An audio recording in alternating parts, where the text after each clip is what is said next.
What is imported inflation? మనందరికీ తెలుసు inflation అంటే ధరల పెరుగుదల అని. ఇన్ఫ్లేషన్ అంటే అర్థం ఏంటమ్మా? Rise in the prices of goods and services. The general rise in prices of goods and సర్వీసెస్ని మనం ఇన్ఫ్లేషన్ అంటాం. అయితే ఈ ఇన్ఫ్లేషన్ ఒకవేళ ఈ ధరల పెరుగుదలకి కారణం అనేది కాస్ట్ ఆఫ్ ఇంపోర్ట్స్ పెరగడం అయితే, ఇంపోర్ట్స్ యొక్క కాస్ట్ పెరగడం వల్ల మనకి దేశంలో వస్తువులు మరియు సేవల యొక్క ధరలు పెరిగాయి అనుకోండి, దాన్ని ఇంపోర్టెడ్ ఇన్ఫ్లేషన్ అంటాం. అయితే ఇంపోర్ట్స్ యొక్క ధరలు ఎందుకు పెరుగుతాయి?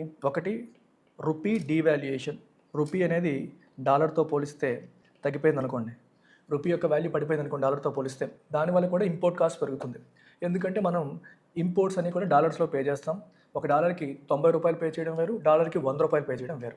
సో ఎప్పుడైతే రూపీ పడిపోతుందో 90 రూపాయలు పే చేయాల్సిన చోట 100 రూపాయలు పే చేయాల్సి వస్తుంది. అంటే డొమెస్టిక్ కరెన్సీలో రూపీ టర్మ్స్లో తీసుకుంటే కాస్ట్ పెరిగినట్టు. అలాగే ఇంటర్నేషనల్గా ఆయిల్ ప్రైసెస్ పెరగడం వల్ల కావచ్చు, ఆయిల్ ప్రైసెస్ గ్లోబల్ మార్కెట్లో పెరిగిపోవడం వల్ల కూడా ఆటోమేటిక్గా ఇంపోర్ట్ కాస్ట్ అనేది పెరుగుతుంది. ఇట్లా ఇంపోర్ట్స్ యొక్క కాస్ట్ పెరగడం వల్ల మన డొమెస్టిక్ మార్కెట్లో వచ్చే ఇన్ఫ్లేషన్ ఏమంటాం మనం? ఇంపోర్టెడ్ ఇన్ఫ్లేషన్ అని చెప్పేసి అంటాం. We call this imported inflation. Very interesting concept.